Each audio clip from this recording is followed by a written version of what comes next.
Get ready for your unofficial dental hygiene podcast. These are the tales of two hygienists, one East Coast RDH and one West Coast hygienist. Listen as they tackle the profession of dental hygiene with humor and enthusiasm. Now, please join Michelle Strange and Andrew Johnston as they tell you a tale of two hygienists. So, what episode are we on now? This 1 billion and 2? It feels like it, huh? Well, you haven't been around for a while, so our poor listeners. Whoa. Our poor listeners haven't heard your voice. I've been around. Hold on, it's been 2 consecutive weeks that you haven't been on the episode. That's because you denied me intro access. That's because no one wants to listen to you This one's too long. This one's too long. We don't need you. I think this is 76. I think that's what you said. This is episode number 76. Nice. So, yeah. All right. 76. This one's going to be interesting because we're actually recording our intro before the interview. Yeah. We haven't done this since episode 1. Right. Which is kind of crazy. Yeah. So we're about to interview a dentist, a millennial dentist. But before we get to that, Andrew, how awesome was our last episode with Cassie? It was really, really Cassandra. good. Cassandra, so, if you want to be fancy. Actually, I do need to maybe apologize real quick and make a little bit of a clarification. I feel like that should be done every day of your life. I know. I butcher it a lot. So here's the thing. When we're talking about the trans community, this is all brand new information for me. And so, I mean, I know I feel like the community is probably going to not like this kind of an apology, but I want to kind of explain myself because there was a joke that I had made on there kind of flippantly. And it's something that is serious, but at the same time, I know that Cassandra, she forgives me. We've talked about it. It's something I felt really bad about. When I was doing the editing, I thought I should take it out, but I'm like, no, this is a common mistake that people make all the time. And that people need to know that it's okay to make mistakes. People are going to understand as long as, kind of like what we talked about in the episode, as long as you do it by purely accident and that you're continuing to try to get better and better and better. And this is a perfect example of one of those mistakes. So the joke that I had made was I said, we're talking about stereotypes. And I said very flippantly, now that you're a woman, blah, blah, blah, blah, blah. Are you a more terrible driver or something like that? We all laughed. It was funny, whatever. But the thing that my brain still wasn't working with was that when you are transgender, it is a lifelong continuing thing. It didn't just happen. Mm-hmm. And still at that point when we recorded this several months ago, I hadn't done any research. I hadn't been to Jasmine's course yet that she gave. That was a brilliant course at Smiles at Sea. And I was still trying to figure out simple things like what's the difference between saying transgender and transgendered. And just as a clarification, because we didn't talk about it too much in the episode, we didn't really have a solid answer. It would be the same as if you called someone gayed or lesbianed. And that's why you don't put an ED at the end. Oh. It doesn't make sense. Someone is transgender, someone is gay, someone is lesbian, someone is straight, someone is heterosexual. It's a continual being. It's not a past tense thing. Anyway, so this is what the thing was. In my brain, I knew Cassandra before she had gone through the transition process. Before I even knew anything about her, I know most of her life, all of her life actually, until just this year, I knew her as someone else that was a male heterosexual. So in my brain, it seemed to me that she had become a woman all of a sudden, and that wasn't the case. She's been identifying as a woman this whole entire time. I just wasn't informed about that. So I apologize. I've apologized to Cassandra. I apologize to the trans community. But I think more importantly, if you didn't catch that I made that mistake, I think that's a good learning opportunity for everyone that's out there. That is the type of thing that we need to be sensitive to, because not everyone is going to be as forgiving and understanding about that kind of thing. So sorry to make it so heavy at the very beginning, but I do apologize for that mistake. Well, we're all in a process of edification. I mean, that's just, especially with this, and especially depending on your areas where you may have never met a person that was gay, lesbian, or trans. Like, so we're all just kind of learning, and we can be very flippant about our comments. And I'm just a very flippant person anyway. And I am too. You know I am. So right. So we just kind of don't even think about that. And I think developing a sensitivity to it is a great thing. You can't go wrong with that. And just taking a real visceral look at the words that you use, which is something that I grapple with on a daily basis. Ties into, a couple episodes ago when you were talking about the correct terminology we're supposed to use for people with disabilities in your segment. So, I mean, it goes hand in hand, and we just need to add this to all of those other ones that we're already doing, and not be flippant about that kind of thing. I think that's great. Well, I'm actually impressed that you caught that, because I don't take offense, or I don't listen to half the things that people say, or I just take them with a grain of salt. Yeah. I don't know. Don't get too sanctimonious about it, but sometimes there are certain words that, because you don't know that journey, you don't know, you don't want to mitigate anything that they're going through, have gone through, or anything like that. So sometimes we just have to be a little more sensitive. So very self-reflective of you. I mean, and I caught it during the editing process, and that was the interesting thing was I feel good about myself that I was able to catch it during the editing process. I had full control to not make myself look like an idiot, and I still chose to make myself look like an idiot and insensitive and stupid. But that's the thing is, does that make, and that's what we were talking about on the podcast, does that make you look like an idiot? Or is there a level of grace that should be shown upon you, and then you change that, or you make, you kind of figure it out, I probably shouldn't, and then you fix it. Right. That doesn't, I don't think that I think you're an idiot if you were like, yeah, I said it, who gives a shit? Deal with it, Yeah. That seems true. Or that you didn't even have the conversation, or would even have a friend that was different than you. I think that would make you even more of an idiot. I think you're probably right, but I still feel bad about it. No matter what you say, I'm going to feel bad about saying it like that. But it was a good learning experience. Don't be so hard on yourself. And I'm sure that's why Cassandra is your friend, because you do take these things into account, and you're not going to be an ass about it, kind of, you know? Yeah. But, I mean, I think you're being a little hard on yourself, in my opinion. I think there are people that are going to take it very hard and very serious when they hear that. And so I just want them to, it's going to be probably a small population, but I still want them to understand that, I'm hearing what they're saying now. Yeah, but I just think that there's this whole area, I don't think that there's a lot of, outside of you just being completely disrespectful, that you can be so staunch on, because we're just all figuring it out, right? We're just all learning. And so if you take this firm stand on this one word, you're like, damn it, I'm trying, please. And I think that's what Cassandra is saying. Everyone's going to be different. And I mean, there's people on all kind of topics that take such stance, harsh stances. And you're just like, dude, let it go. But I think as long as you have a level of sensitivity, there's nothing, I think you're doing better than the average person. And we've actually got some really good comments from the trans community. Cassandra's forwarded me some things, and they actually called us bumbling, but they thought it was cute that we were so bumbling about some of the topics and things like that. Define bumbling. In what when I don't know how to ask a question that I want to ask, and I want to be sensitive but don't know the right terminology. We both bumbled a lot. Welcome to our life.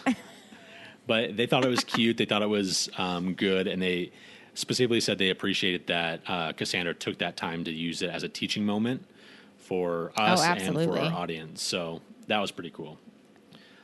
Absolutely. So she was great with that. We also got some other mail in the last couple of weeks that we will actually probably get to maybe on next week's episode, because we have not a lot of time to get through some of this other stuff. We have an interview coming up here pretty quick. But I do want to read one. I want to read one iTunes review. Please go to iTunes and review us. It was another 5-star one, so we appreciate that. and it was by Crispy RDH79, and it was from May 25th. It's entitled Amazing Hosts and Guests. And they said, I love listening to Andrew and Michelle and their guest. It is amazing how much I've learned simply by driving and listening to them and the star-studded guests that they have on their podcast. It's a great way to keep up with current trends in dentistry and has become one of my all-time favorite podcasts to listen to on long drives and all over the state. I enjoy their funny banter with one another and often find myself laughing out loud and then checking to see if drivers next to me have noticed and are wondering, what is that guy listening to? Keep it up, you two. Awesome. Well, thanks. Yeah. We appreciate anyone taking any time to review us or listen to us for that matter. Yeah, it's... I mean, I think we say this on a weekly basis, but why in the hell does anyone listen to us? We just don't get it. I don't know. We appreciate you. Yeah. And we appreciate our guests for giving us the opportunity to disseminate their information and let people know what's up in our hygiene world and our dental world for that much. And I'm really excited for this interview coming up with Sully. I know we haven't recorded it yet, but I have some good questions I'm ready to ask him, and hopefully he still has the answers to them. Glad someone's prepared. Well, I mean, I figure like with a doctor, we got to kind of be prepared a little bit. Oh, you're so cute. Respect. For the love. For the love. For the love. Well, so if you are not familiar with the name Sully because you are not listening to a podcast that he has, this is Dr. Sully Sullivan. He has a podcast called Millennial Dentist. And what we're kind of just wanting to talk about, and who knows where this conversation will go, but kind of the premise of it is how can we either as established hygienists, newbie hygienists, almost going to be retiring hygienists, how do we interact with these new graduating millennial dentists? They might be coming in as associates. They might be going in as maybe their corporate partner, or in a corporate setting. They might be taking over a practice that is, that dentist is retiring. They're buying them out. They might be starting on their own. And it is a hard coming from this in a place where I was not seen as an educated person by the graduating dentist. It's a hard thing to navigate. So hopefully we get some really great advice, and we kind of, what we always say, we want to listen, we want to learn from it, and we want to do what's right for the patient. And I think all of us working together and communicating properly is going to make that happen for the patient care side of things. Yeah. So, okay, good thought. Good thought. Anyways, so we hope you guys enjoy this episode with Dr. Sully Sullivan. Hey, Michelle. Yeah? It's time for the interview. Oh, but I had something else to say. We need to let the experts talk now. Fine. So we're going to kind of just jump right on. So tell us about your podcast. And so you have the Millennial Dentist. Because Correct. You are. Because I'm a proud millennial. Try to change our name. How old are you? So I'm 28. 28, okay. Such a baby, isn't he, Michelle? Your elders. FYI, I just got a card in the mail from AARP. Oh, wow. Yeah. You should send it back like this must be a mistake. I was like, thank you. I will take these discounts, and I'm going to use the shit out of them. In your face. You don't look that old at all, though. I'm 35. Yeah, I would say you look like you're in your 20s, though. I'll take it. That was nice. That was so nice of you. I'll take it. Yeah, appreciate it. You're welcome. Because after I get an AAP card, I was not feeling very... It's like, well, damn, did dementia set in and I didn't realize I turned 50? I'm actually pretty funny. Older than I thought. So you're a millennial. When did you graduate? I graduated 2015. It's 2 years. So 2 years ago now, basically, was when I got my license to get started and whatnot. You got a jump start on school then. How's real life dentistry? Freaking fantastic. I'm having so much fun. I was super fortunate though because I graduated. So my dad, I'm like fourth generation dentist. So literally, it's like been in the family. And so I came out with Dad, and we have a great relationship as it is. I mean, we're like best buds. He's 54, so he's pretty young. And yeah, so he could use AARP. He could use his AARP. He probably has it. So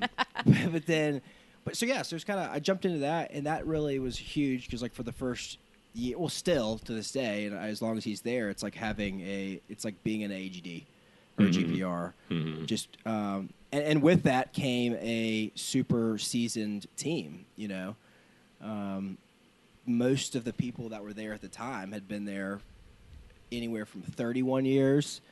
Who worked for my granddad and dad, now me.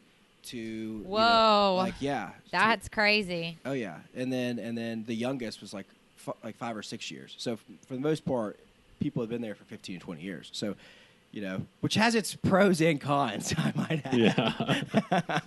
Just kind of what we wanted to talk about exactly. today. Yeah. Because they've been doing it. Pros and cons.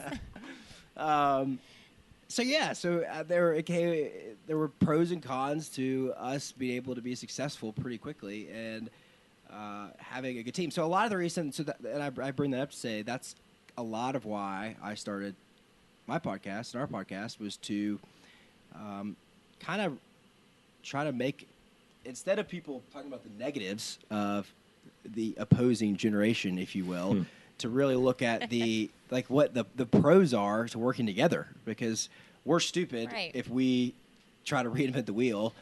You know, and then the flip side is frankly they're stupid if they don't open their eyes to just the ever-changing world that we're a part of. Mm-hmm. Right.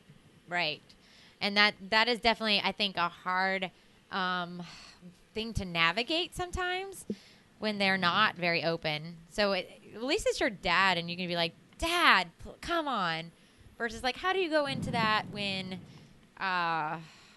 you have no relation to them and they're just kind of being a pain? You know, I don't think it's that different.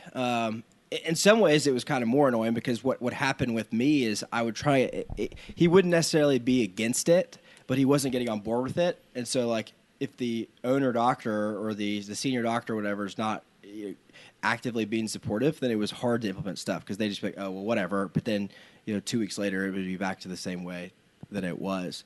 And then, recording, yes. Did you just? Sorry, we're private messaging back and forth. Sorry about that. Yeah, you're PMing. Quit talking about me on private messaging, guys.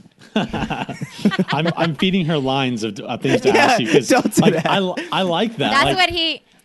Well, this is how Andrew and I work with our, like, we haven't done one of these in a really long time. And I hate this format so much. I like doing it in person. He does. But he likes to look at, like, the time and write notes and things like that. And, like, when I'm listening to you, maybe he catches something that I didn't hear. And so he feeds me these lines. And I was like, so I said him that. I was like, you ask.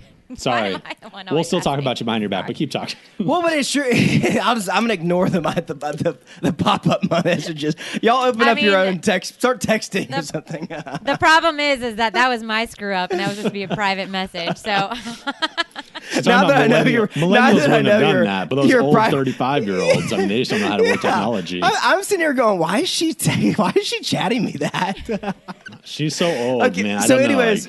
Back to the point. You're at a good age because you're kind of but you're like a tweener. You're not really a tweener. You're not a millennial, but you're not a baby boomer. Sorry for that digression. So, anywho, back to the conversation. It's I think that, and I've talked to a lot of other dentists about this. Communication has to be so key. Well, I think we lack that on the front end of having. It almost has to step back and be like, okay, what is the reason that we are. If it's a new dentist being brought in, or if it's new team members being brought in, and we're trying to lay out the foundation of how we're going to communicate and what the goal is. And I think because then if you kind of have, we have this common goal, then let's look at and discuss the different options to get to that point. For us, if it was like, say, trying to implement a certain way of doing like let's take morning huddle for example. They hadn't had a morning huddle in 25 years, So I come in and I'm like, hey, let's have morning huddle, and they're all like, why would we do that? Like that's the stupidest thing ever. And so, but then it's like, okay, well, we start talking about this is why we want to do it, And so once everybody kind of got around the goal, I think it's easier to implement things, but it all goes back to that communication perspective. Oh, do they love the huddle now? I would say they love the huddle. I was bad about it at first because it started out as like me getting up there and like talking for 15 minutes. Yeah. And so they'd like kind of be there and kind of not be there. But now it's totally flipped where I don't really talk at all. Each hygienist is basically, they're briefing me on their day. And then the assistants are kind of briefing me on what our day looks like. And then the front girls are kind of giving a big perspective. So it's been great now because it's like, wow, this is actually a productive 15 minutes. That everybody's like, oh, and it was like, but it kind of took a minute to get there. What kind of things are you guys talking about in the huddle? Like, what does the hygienist have to prepare, and what does the assistant have to prepare for you? I really wanted us to start because and I guess personally, just jumping off track a little bit, but a tangent, but you'll see why I'm going there. But for us, I realized we're working like way too hard. And what I mean by that is like we're so good at being, and that's a typical millennial thing, right? Sure. We're being so efficient by like trying to work people in or do this, do that we kind of stopped seeing the big picture. And we don't have an office manager, which is kind of, that's something that's been discussed. It's kind of Dad and I, but we are going so hard all day that we kind of are running. It's a really hard pace to keep up, and because of that, we miss a lot of stuff. So we have family members who come in hygiene, and like their husband hasn't been in work in 5 years, because we're trying to so frantically like get to the next thing or do this or talk about this, or.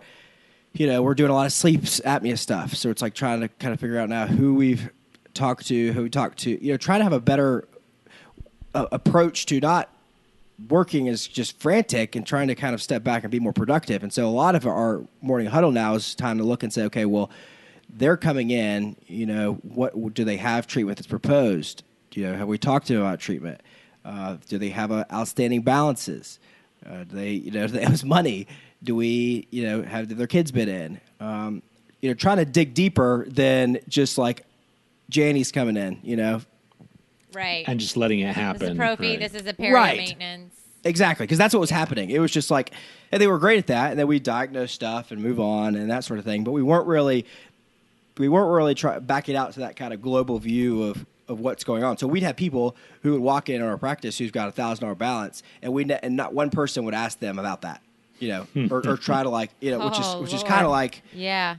And that's a very common, like, and this is not to like brag on Dad, but like this is a very like successful practice, sure. That's been very successful for a long time, but that was the way, because you just I think you get very content in what you're doing. Sure. Oh yeah. Well, and you get, like you said, it's hard to look at the bigger picture sometimes. Sure. Like, because you are so focused in like sometimes just surviving the day. Yeah. Oh gosh, yeah. The day. I loved my huddles. Like now that I don't do them in the offices that I maybe temp in or the outreach center, I'm like, how do we? So now I almost force it upon the dentist. I like get all my stuff down, and he's like trying to go in. I was like, okay, so today, just so you know, come back. And he's like, oh, okay, well that's fine. I was like, and then this is gonna happen on this patient. He's okay. Like so I'm just like shoving it on them. I'm gonna get my morning huddle. What are your top things that you like to have kind of discussed at home? Well, what was really nice with my last office is that the person who did the scheduling every day for me, and sometimes when I didn't have a patient, I'd go do it for myself, but would write on there kind of insurance information, last Panorex, last FMX, do they need bite wings? Oh gosh, that's awesome. Would also attach if there was a letter sent from their, and I've always worked perio, so I'm always the other office, so there was always referring offices that I needed to keep up with. If we didn't have updated x-rays, they called the other office. When was your last x-rays? Nope, you don't have them. All right, we're going to take them this time. Sure. And then print out like if we had any information, like maybe they sent a letter saying we saw your patient, because we had the occasional offices that did that. And then we would also ask, like, what was any diagnosis, any treatment, and things like that done on the patient last time you saw them, just so when I looked at that patient, I had a very real view of what was happening, because patients don't remember. They're like, I just had x-rays. And I'm like, oh, okay, well, then I won't take them if you just had them. And then it's been like 2 years, because I can't do it in that moment. I'm already trying to like get so much done within that 60 minutes. Like, I don't really want to go stop and say, oh gosh, hey, yes. Can you call Dr. Sullivan and ask them if they did x-rays? And then I come back and I get started on the cleaning and they're like, nope, we haven't. And I'm like, shit, now I got to stop and get those. It's just such a mess. So all this was done beforehand, like the day before, by the front desk and front office, which was incredibly, incredibly helpful. And then things like, especially being from perio side of it, the last 5 times we've had bleeding and pocket depths and I'm looking at these measurements and they're increasing by 1 millimeter each time. I think it's time that we get serious, and I'm going to have a talk with them about this. And pretty much they would just come in and be like, hey, I know Michelle talked to you about this already. This is going to happen. So it was kind of, again, perio stuff, of course, and then treatment acceptance and what outstanding treatment plans were out there. Just that kind of typical stuff. How do you, Andrew, what you got? Yeah. Well, actually, I was just going to ask, how do you feel, Dr. Sullivan, about telling your team about financials? Please don't call me Dr. Sullivan. Call me Sully. I will do my best. I have a hard time with that, but I'll do my best. Get out of here. All right. He's just so respectful. I'm sorry. You just can't. I'm sorry. I will do my best though, but it's probably not going to happen. So, but do you like to talk to your team about, hey, this is our financial goal for the day, for the week, for the month, for the year? Do you guys like to discuss that, or do you think that's a good idea or a bad idea? So I love it. I think you should, but then I guess it's a different perspective for different dentists. Because my whole thing is and this has been a big transition from again when we went from a 1-doctor practice to a 2-doctor practice with 2 dentists that are now not planning. One's not planning on retiring, okay, but we only added 2 team members. So now they're working a lot harder. The office is producing more money, but they're being paid the same. So what I wanted to do is I want to be very open and transparent with them because I want to make it where everybody benefits. Because to me, if I'm asking you to do more and the practice is producing more, you should benefit from that. You should get paid more. And so with that, I think that the transparency is good because then they see the actual result of how it's bonusing them out or that sort of thing. So it used to be, I think, where Dad was very didn't like that idea, didn't like talking money or showing stuff, almost kept it under wraps that we're producing it. But now it's kind of look, why are we? What are we hiding? Let's be very real here because I want them to know. I think it's important that they realize that if for instance, when they'll get on us about, and we give away a lot of stuff. We don't charge for exams and consults and X-rays half the time. Sure. But I want them to understand the impact that has. That if they're well, if I forget to walk something out, I want them to understand okay, that's it's like a $400 buildup. That's that insurance was going to pay for. Sure. And so if it's all kind of a secret and it doesn't have anything to do with them, then it's well, what is that?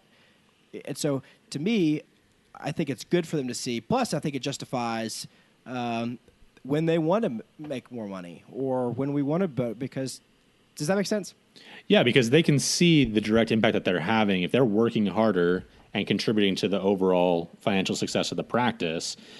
I mean, I guess as the millennial side of it, it's well, yeah, if we're working harder, we should get paid more and we should be compensated for helping instead of just putting all that money in doctor's pocket or whatever. Sure. But I was thinking as you're talking, I'm yeah, I don't remember my dad ever talking about how much money he made or any of that kind of stuff. I mean, he wasn't a dentist, but that's just that generation. They never talked about, it was considered rude to ask, how much did you pay for that meal? If you're paying, go out with the family or the whole money thing was just a weird situation. I feel we're not on that same page. I feel like we're just like, yeah, well, this is transparency and openness and honesty. I think it's a generational thing for sure.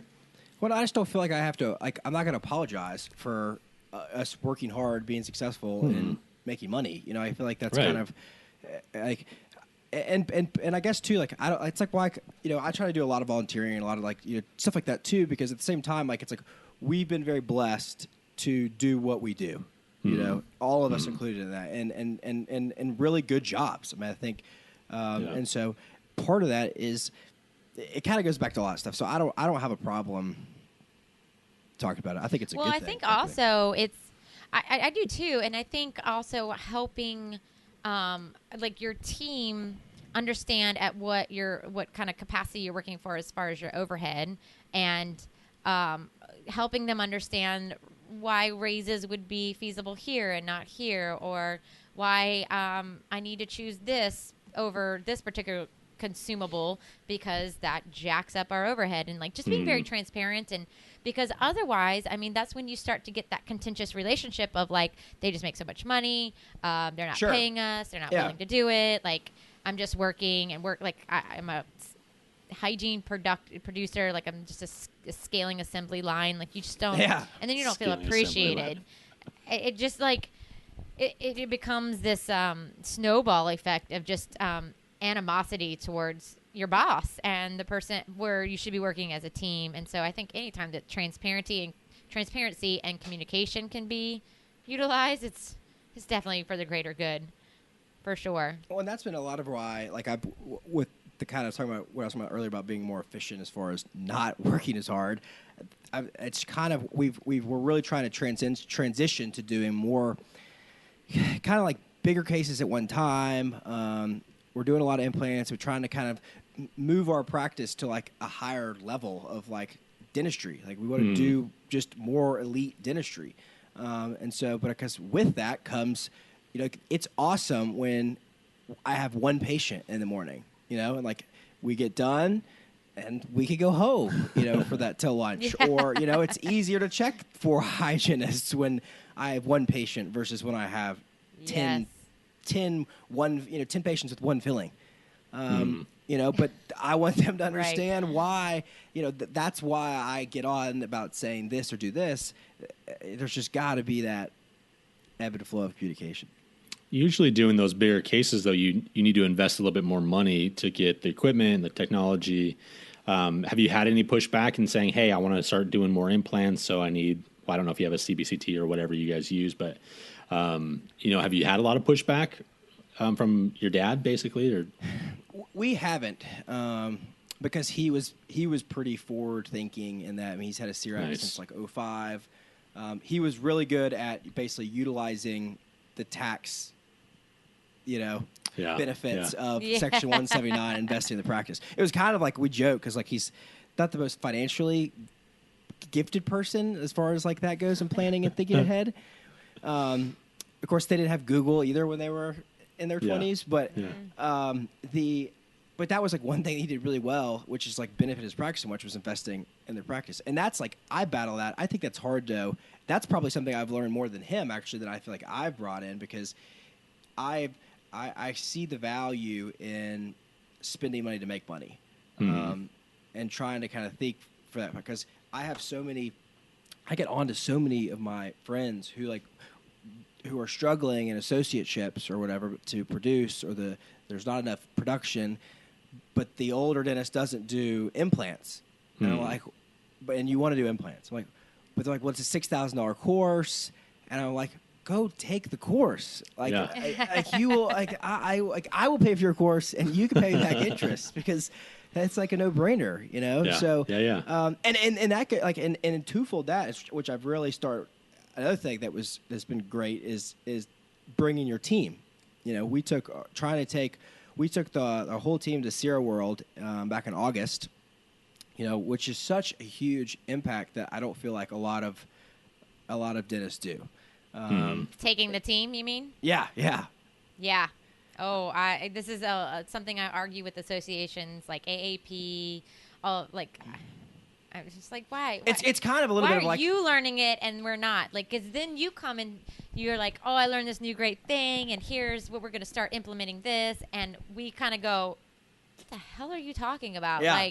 Like the morning huddle after the course. Yeah. Exactly. You're like, you're sitting down with your regular, and you're like fired up, and we're just like, what in the hell? Where did he go?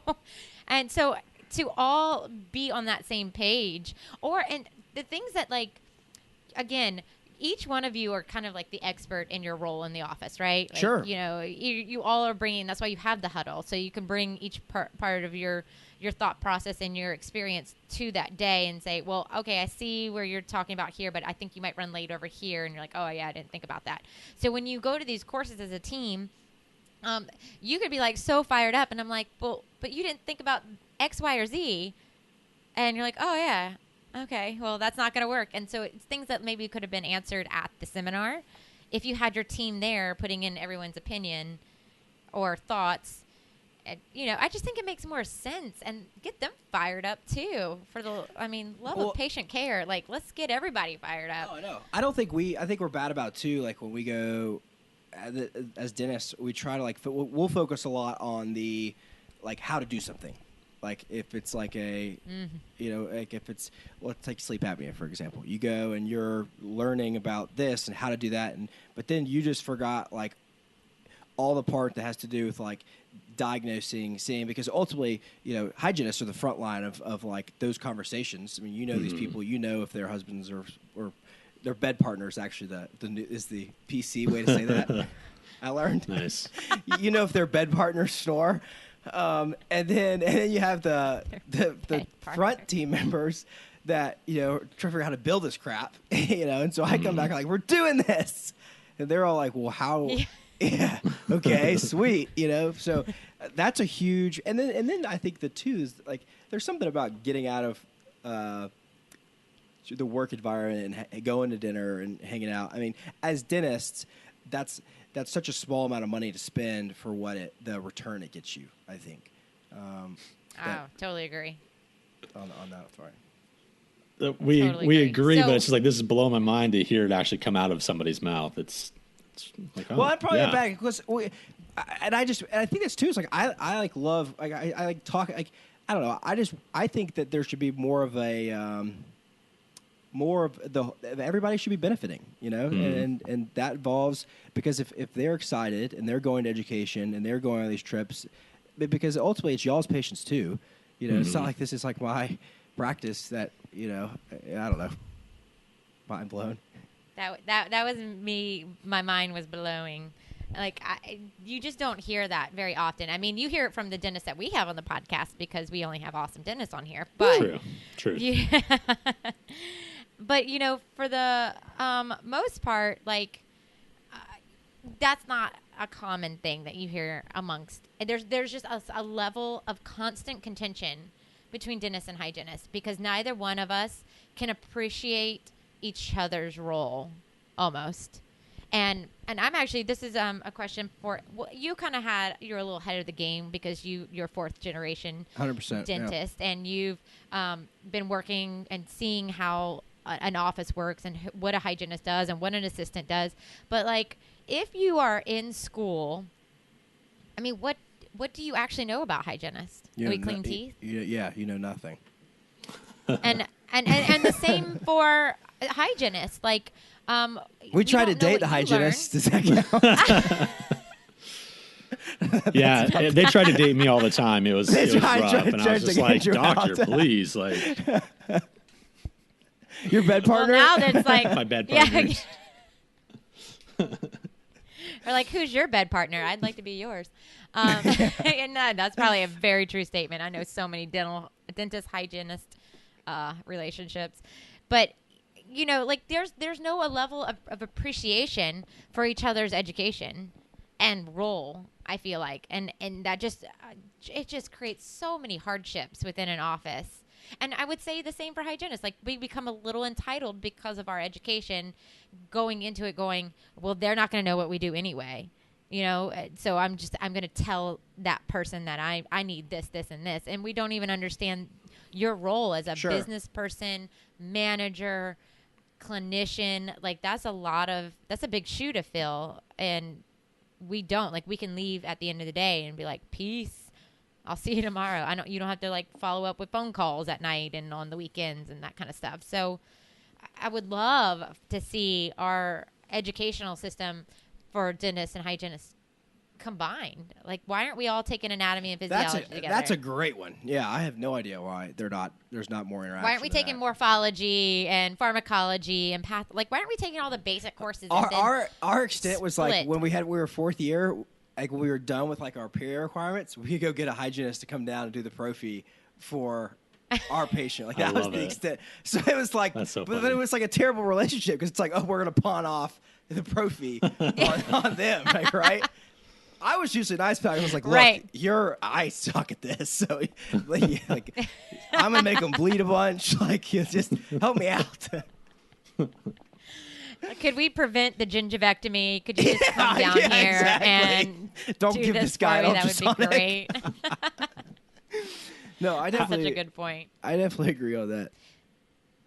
So with your team members that you're coming in and you have been in it for 30 years, you have the 5 to 6 years, like are they having a hard time with the change? Do you feel pushback from like if you're the new guy getting all fired up with these courses and now like every day is a change, like he's changing something else. Like do you feel pushback from that? Yeah, so yes and no. So some are better than others.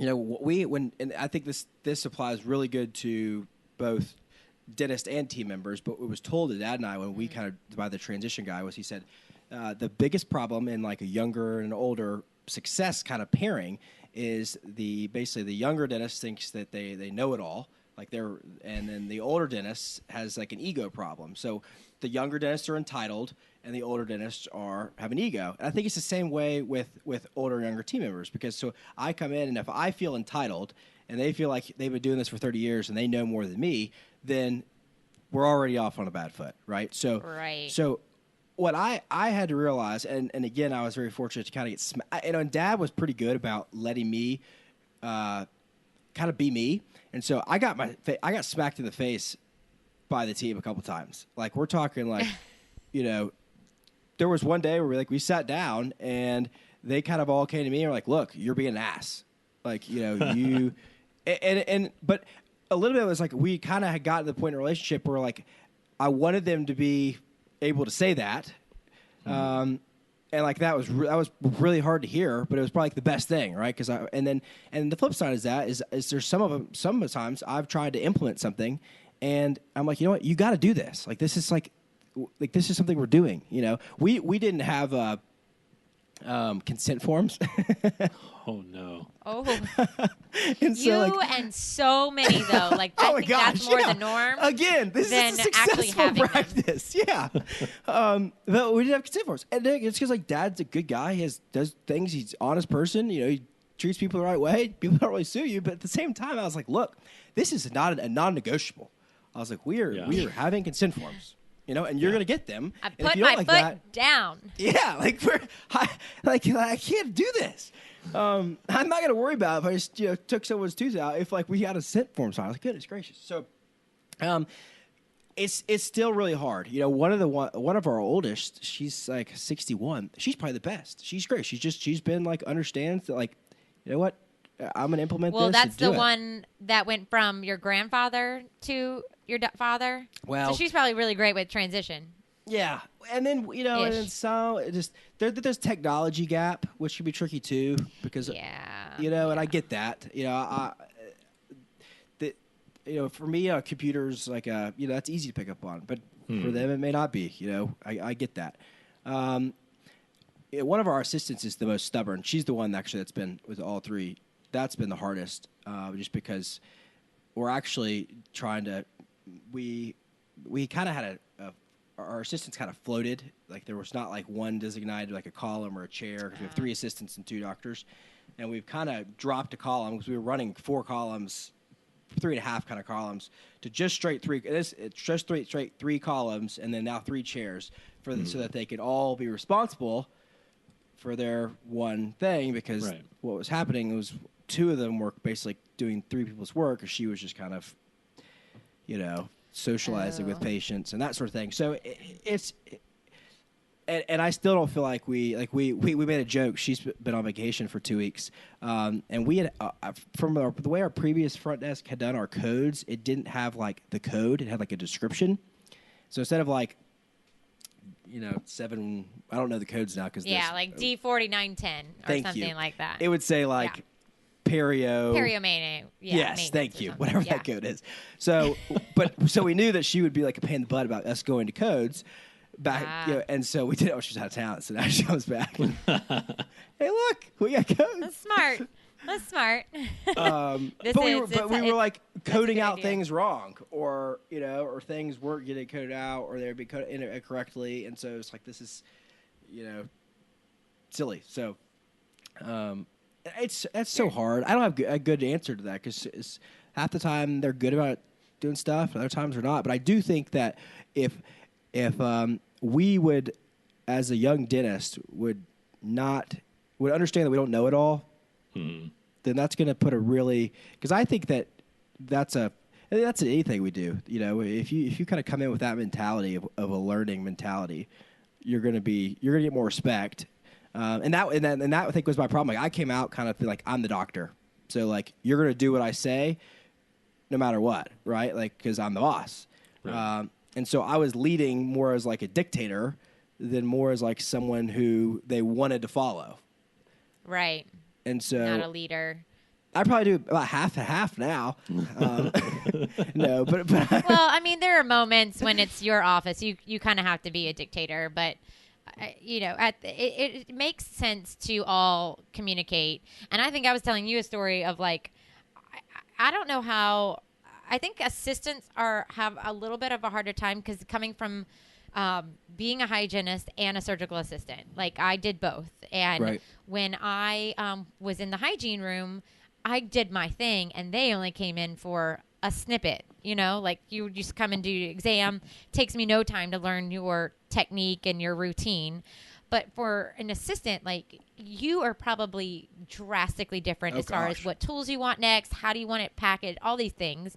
And I mean, I remember, and I told you this, like we ended up locking an overdenture on a 90-year-old woman because he didn't want to listen to what I was saying to him. Because normally the other two dentists, I was very used to them saying, let me know when you can like roll the acrylic into a ball. Because that was their time to like, their cue, I need to get. Yeah, that was their cue. So here I'm like, I think it's ready, and he's like, no, it's fine. And like good. And it's like you're like, no, the ball's really good. I'm like, I'm about to throw this at your head so that you realize that we're good, we're here. It's time to take this off, and now this poor patient had to suffer through. We had to cut that damn denture off.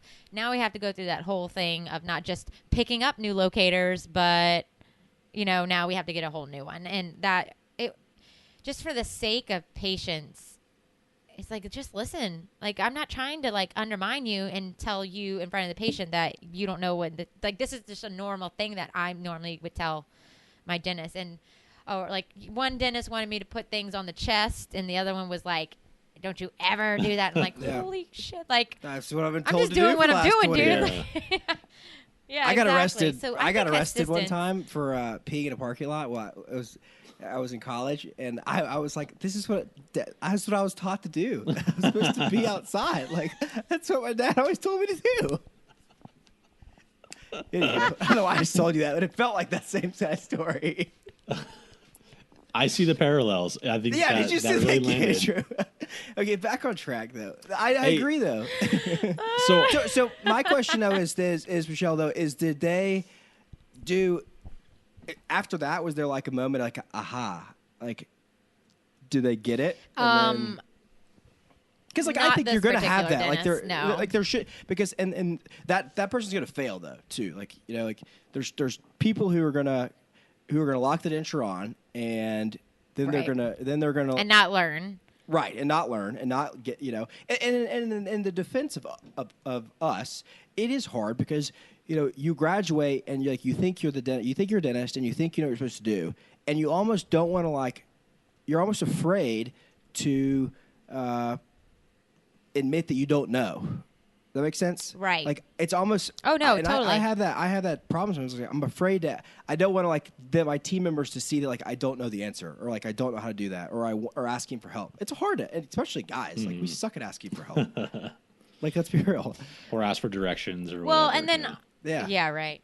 And I think also the other thing about assistants is that they see, especially when you're in a multi-doctor office, you see everyone's technique.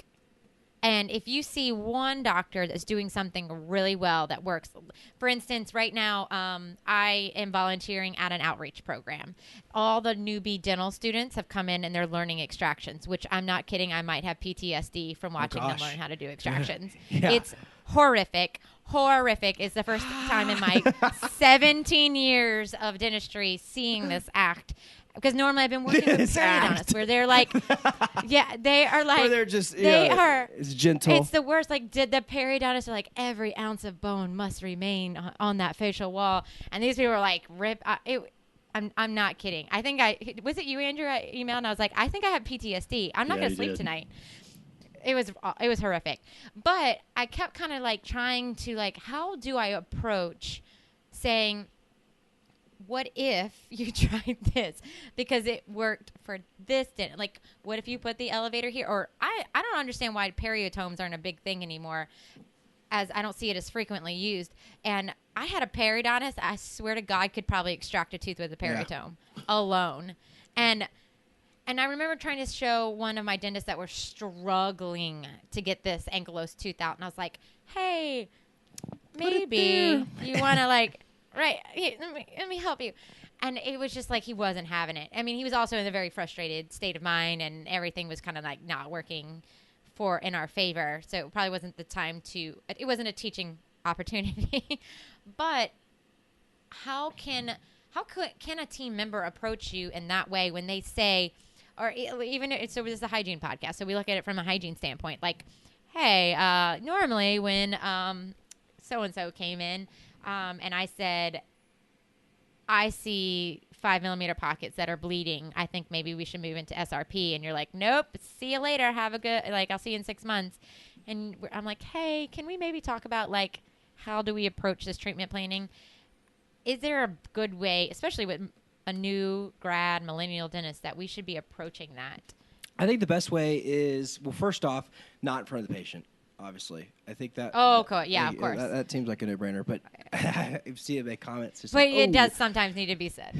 Yeah, well, and yeah, I think that you could be like, hey, so I know that's what you were kind of thinking, but based off this patient's history, or we've seen this patient for a while, we're not getting better, or I tend to see this. We should potentially look at it this way. I just think it's how you approach it. I think if you go in there and you're like, why you're doing this wrong, or we tend to get on the defense. So if you could come at it in a way that's not attacking, then it's just the same way we would approach y'all, about doing something differently. I think, or asking. Honestly though, the tricky part about this is it's really, there's only so much you can do, right? Like, a lot of this has to be on like a young dentist to like get that, like, there's tons of experience sitting back there, and they're the ones who can, they're the ones that make or break you when you walk out of the room. Yes. When I diagnose something, if you don't back it up and you don't get that, then it's a moot point. So what really we should be doing is we should be being more educated in dental school, or by older dentists who are mentoring, that y'all are really the ones who are kind of the gatekeeper to that. It always goes back to the foundation, our education. Because if they walk out, y'all are like, you should probably get a second opinion. Like, that's bad, Yeah. Or if I don't know, if I come in there and and this was one that I didn't even realize I was doing.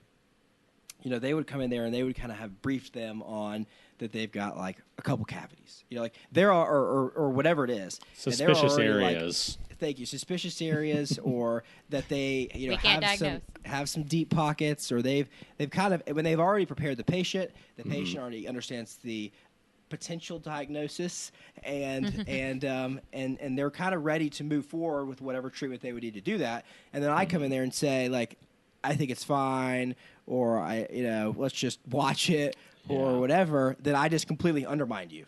Right. And so that was kind of brought to my attention. And again, I think we're probably going to be defensive, but we probably hear it too. And ultimately, if that happens multiple times, then that's probably someone you don't want to work for anyways. But that's the flip side. Do you guys have systems in place for something like this, saying, okay, if you have generalized, 4s and 5s in the posterior, we're going to go to SRP, doctors on the same page, hygienists on the same page, or do you guys have some other code that you guys have already kind of worked out ahead of time? Yes, and so we're kind of a unique office too, because Dad does LANAP, and so do y'all like LANAP or not? I need to. I do. I'm fine with it. Private messaging behind my back how much you hate LANAP. No, I'm fine with it, but my only exposure is like Dental Town, where I've seen the before and after cases and things like that. I know it sounds weird, but as a hygienist, I don't do a lot of perio. I do a lot of restorative, and so I kind of just, oh, that's nice, and then I go past it. But anyways, continue on. So for us, if we start to see like a lot of bleeding, or we start to more generalized 4s and 5s, then we're going, like, they kind of know, like, go get him. We're going to get him, and he's going to kind of make, because he would much rather be kind of attacking earlier on. Yes. Which is the beauty of LANAP. The redder, the better, the nastier. Right. So, like, if it's a new patient, they're not doing a debridement or anything. We're going to catch it on the front end, and then, like, basically that kind of, it's more of a consult. So that's kind of how we operate in that standpoint. And then current patients, if something feels like we're going down the wrong way or it's not working, then that kind of, does that answer your question? Yeah. I think there should be. I think there's, obviously there's some people, like Dad goes a lot off bleeding, because if he may not see as much pockets, but if there's like a lot of bleeding, then he really wants to. Well, I think that makes Michelle's all sense. about the bleeding too, so I mean, so like they know that like they'd rather look at it, that. Yeah. So they'll know that, hey, this is something we need to move forward with. Mm-hmm. Right. Absolutely. As probably one of our last questions, I want to switch gears and talk about, I think it was your 3rd episode. Yeah. As probably one of my favorite ones that you guys have done, because you talked specifically about like HSAs, high. Thank you, because that's accounts. like one of my favorite episodes. A lot of people. I could tell. I'm passionate about that. Ones. So, but so what I would like, I mean, to give you maybe just an opportunity, we probably won't ask a lot of questions about that, because I feel like Michelle and I probably don't know enough about it to ask the right questions. But giving our listeners, especially knowing that they're hygienists mostly, about saving for the future, the HSA accounts, what are some cool tips and techniques that they can use, and just retirement savings, all that kind of stuff. Well, I think obviously it's super important to start early, and even if that's shucking away, $100 a month, that's huge. For most employees, which is what your hygienist going to be, you're going to be a W-2 employee. What that should be. Yeah. There's some issues with some labor laws in some of these states. A little 1099 You people. should be hygienist. You should be W-2. Then the negative to being a W-2, though, is that you have somewhat limited retirement options. Basically, you can have a 401k if your office offers it. If not, you're going to be super linked to just an IRA or Roth IRA. The negative of that is you can only shuck away $5,500. Right. So, which if you want to retire, you're going to need to be able to save more than that. So, what's great about an HSA is first off, it's a health savings account for those people who don't know what that is, and it kind of is what the government put into effect to help with healthcare costs. And so, as healthcare has gotten more expensive, it kind of puts a little more onus on you as the individual to take care of your health care. So if you've got a high deductible health plan, which probably most dental offices are going to have, that's what we have, then you have the opportunity to set up an HSA. And an HSA it has a lot of really good tax advantages. Honestly, almost sometimes better than a Roth, because basically the way an HSA works is if you're single, I think you can put in like $3,500 a year. If you're married, you could put in $6,750. And it's not to be confused with an FSA. That's a flex spending account, because you're going to hear probably a lot of people talk about that. But where an FSA, a flex spending account, whatever, if you don't use the money you put in, it's gone. So you have to use it. Whereas an HSA, that money can accumulate and grow. So say, Michelle, this year you opened up an HSA and you put in, are you married? No. No. You're not married. You put in $3,500 or whatever it is. Then that money comes off the top. So right there you get to write $3,500 off your taxable income. So it's a tax savings right there. If you get hurt or have to go have some medical bills this year, then you can use that money to pay for it, and you don't pay tax on it. So it goes in tax-free into the account, and then it grows tax-free, meaning that it accumulates money and you don't pay taxes on it. And then when you use it for a medical expense, you don't have to pay taxes on it there. So it's a triple tax savings, which is pretty cool. Sounds real nice. I don't like to pay my taxes. Yeah, I don't like paying anything in the government, so it's a good one. And then some of the other highlights are basically that you can invest that money so that the money is in like, say, just like a, anything, like a Vanguard account or a, Charles Schwab or Fidelity or whoever your manager of choice would be. That's super easy to set up. And then the best part is, so if you don't have medical expenses, that money just continues to grow and compound. It acts like a retirement account, because say that you're super fortunate and you don't have any problems, then for the next 35 years that you put in $3,500, that money is growing. And so if we just did some simple math, that can go pretty quickly. And then once you turn 60, you can then take the money out and use it on anything. You just have to pay whatever tax bracket you're in on that. So then it acts like a 401k or just a standard IRA would. But if you still pay for it on medical expenses, you get that additional tax savings. So it's a really, really great way that a lot of people aren't taking advantage of, because if you have a high deductible health plan, which I'm assuming most of you, is that kind of what y'all, most hygienists are going to have? Yes, most hygienists are like that. Okay. Yeah. Then I would definitely say that. You need to be putting money into that. Like, there's really no reason you shouldn't, because you're going to have some medical expenses that year. You're going to have pharmacy things, whatever. I mean, eventually you're going to have them. Like, there's no getting around it. I mean, no, yeah. Well, yeah. When you're going to have to pay, for prescriptions or whatever, you're going to have something. So you need to be putting that money in there, and it's saving you money. I mean, so it's pretty awesome. I was loving that episode a lot, because it makes sense to me that, because as I get older, I'm going to get, hopefully I'll be a healthy, and then I'll have, tens, thousands of dollars in my HSA, maybe up to 100,000 if I work hard. And I just, I can take it out and I can use it for whatever I'm going to have in the future. I don't know. It makes sense. I like the savings aspect of it. One cool part about it that I find cool is if this is kind of just depends, I guess, on every person and kind of their comfort with where they are financially and that sort of thing. But if you can put the money in that account and you can not use it for medical expenses. So say, Michelle, you put that $3,500 and you fall and break your ankle or something, then which is very likely. Which may, I don't know who's more likely to fall and break their ankle between the two of you. That you could pay that out of pocket and not use the HSA, and then save your receipt, okay, so that the money continues to grow, because every year that money is compounding. So the larger the pile of money is, the more a compound makes. Like, for instance, $1 goes if it doubles, it's $2. But if $1 million doubles, it's $2 million.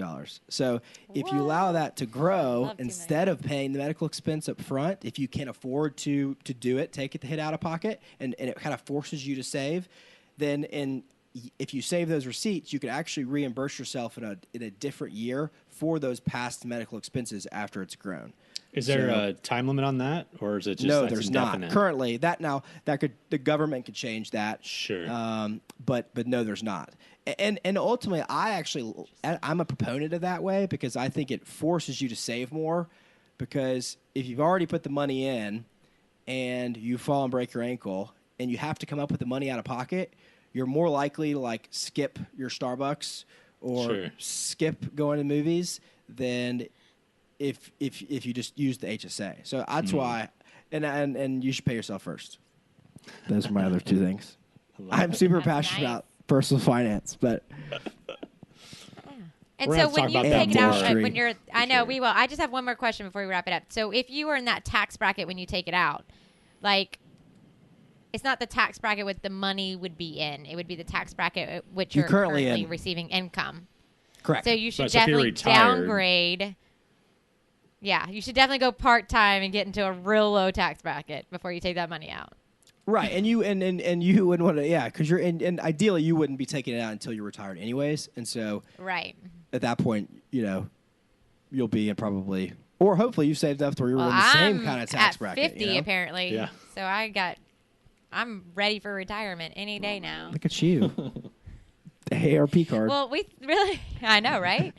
Well, we thank you for taking the time out. Oh my gosh, I'm sorry I screwed up the time zones.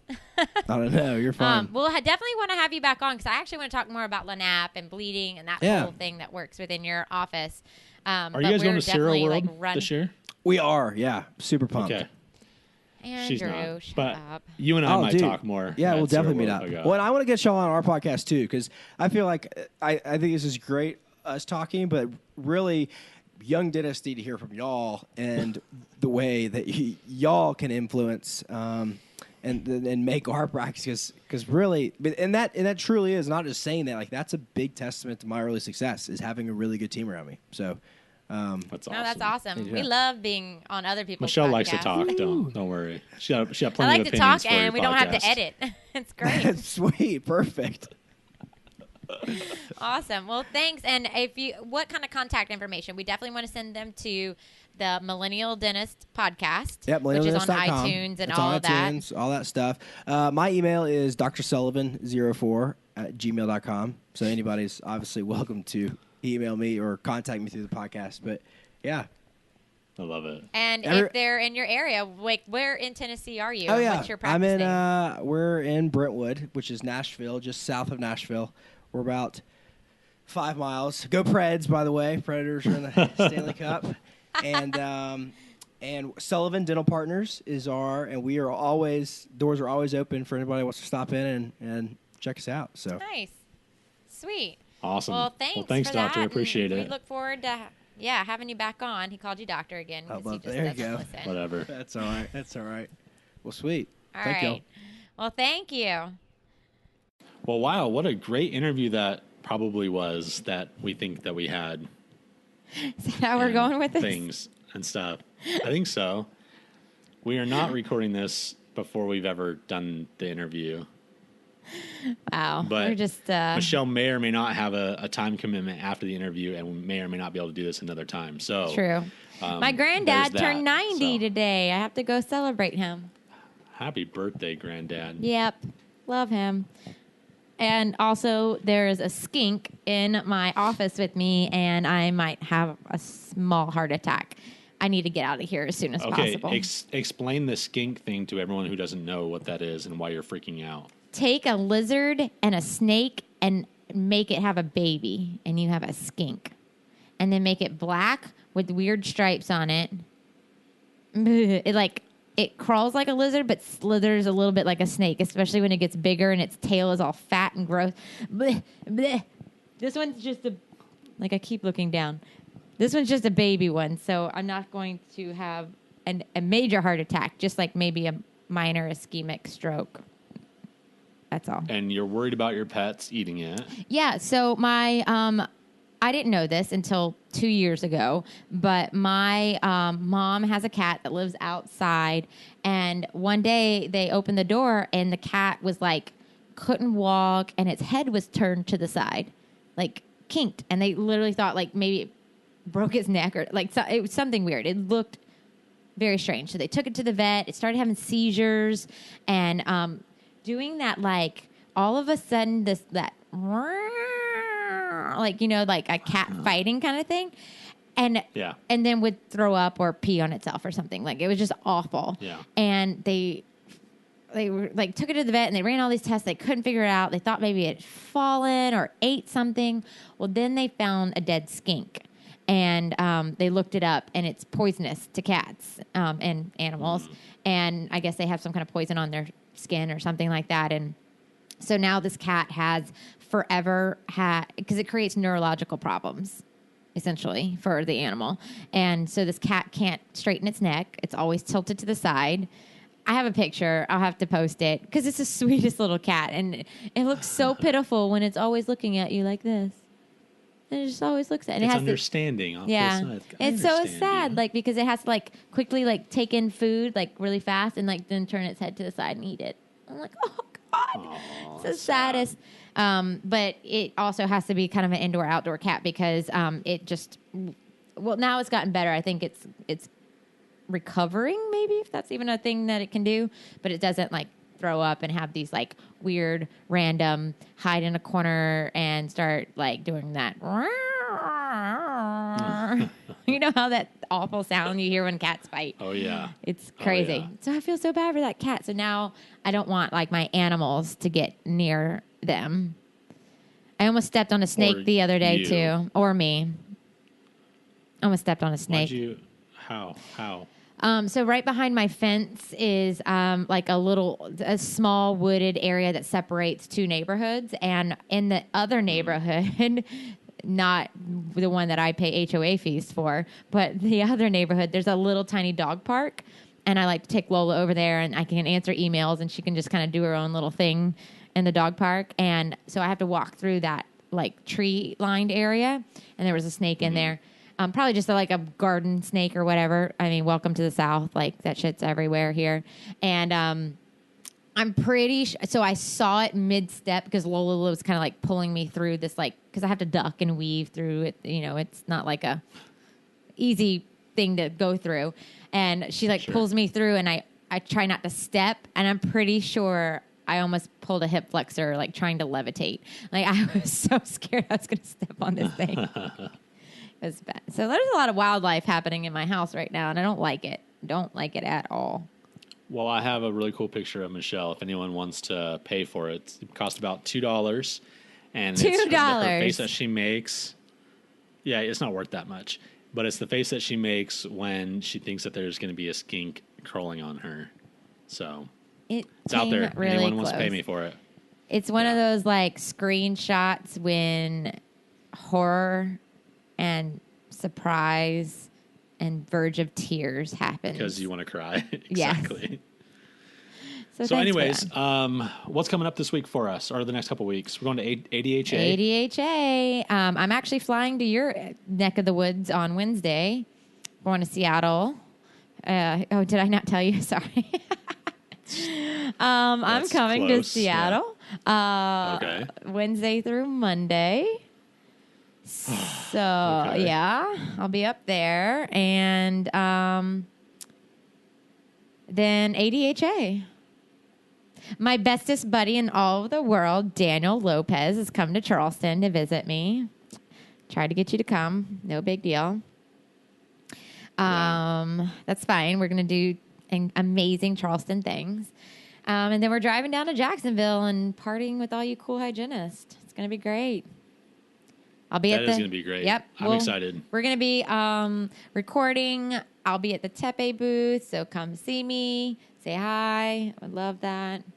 Take some products. We actually, you know what? Maybe this is a good time to go over that one email that we got today about some of the things that, like, cause we want to do we want everyone's input on this because while Michelle and I think that we have some, pretty good ideas, this specific listener is a new graduate and she is looking for input on several different things. So maybe we could list off those things. Yeah. And then at ADHA, if you guys have suggestions for her, let's get those recorded. We'll compile a message for her that we can either send to her privately, or we can put it on the podcast if we have some space.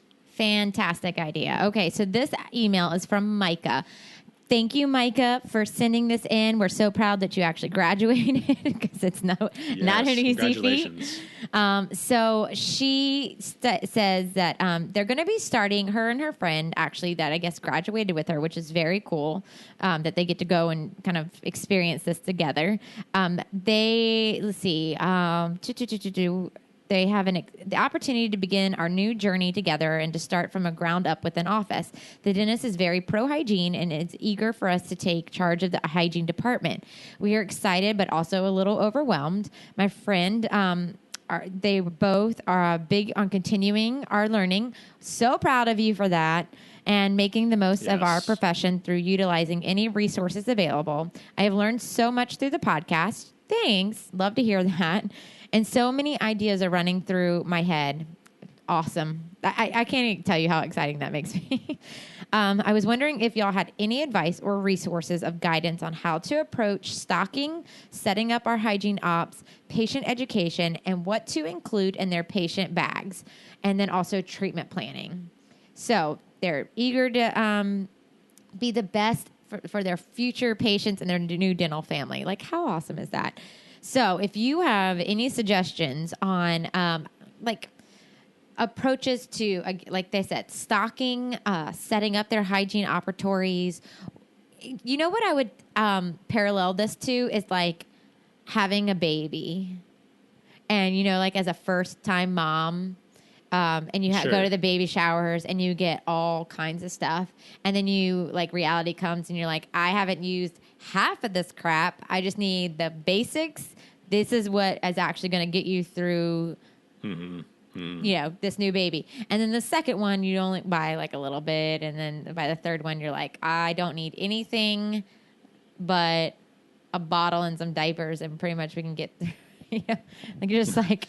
The rest are like hand-me-downs or stuff we've had before. Exactly. Yeah. So if you had to guess, if you, because you look at the hygiene magazines and you look at all these new products and you go to the exhibit floor and you're like, oh, I need this, I need this, I need this. And then you find that I don't actually use some of that stuff.